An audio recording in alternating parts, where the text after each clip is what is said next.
Buongiorno, siamo a Valle Vecchia, azienda pilota dimostrativa di Veneto Agricoltura, in cui vengono testate pratiche agricole particolarmente sostenibili in un ambiente di grande pregio con elevata biodiversità.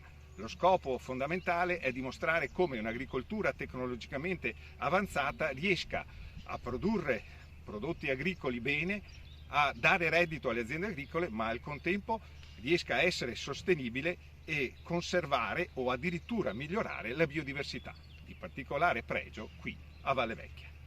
Domani potremo vedere alcune tecniche che vengono adottate per fare un'agricoltura che noi chiamiamo sostenibile, oppure meglio conservativa, flessibile, olistica, oppure rigenerativa, in cui pacchetti di molti fattori insieme garantiscono questa generale sostenibilità, il raggiungimento degli obiettivi che prima abbiamo definito.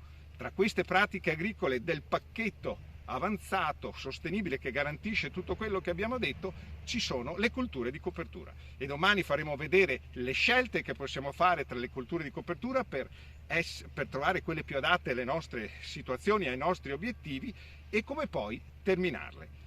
Tutto questo lavoro di dimostrazione, di cantieri, di pratiche agricole molto concrete saranno descritte dal coordinatore della giornata, che è il dottor Lorenzo Benvenuti. Domani soprattutto sarà interessante vedere come vengono terminate queste cover crop.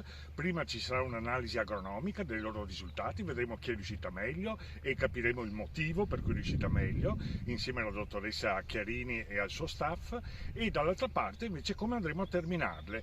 Quindi è una fase molto delicata, soprattutto per le aziende biologiche che non possono e non vogliono usare prodotti chimici disseccanti. La terminazione meccanica è possibile, però bisogna individuare la macchina giusta, e purtroppo non esiste una macchina buona per tutti i terreni e per tutte le cover crop. Dipende molto dalle specie utilizzate, dal tipo di terreno. Stanotte e ieri notte ha piovuto molto e questo ci fa molto piacere, tuttavia questo potrebbe aggiungere una piccola complicazione alla giornata dimostrativa di domani, ma anche di questo sarà occasione per un dibattito approfondito direttamente sul campo. Domani 27 aprile 2023 dalle ore 9:30 ci sarà la dimostrazione in campo. Vi aspettiamo!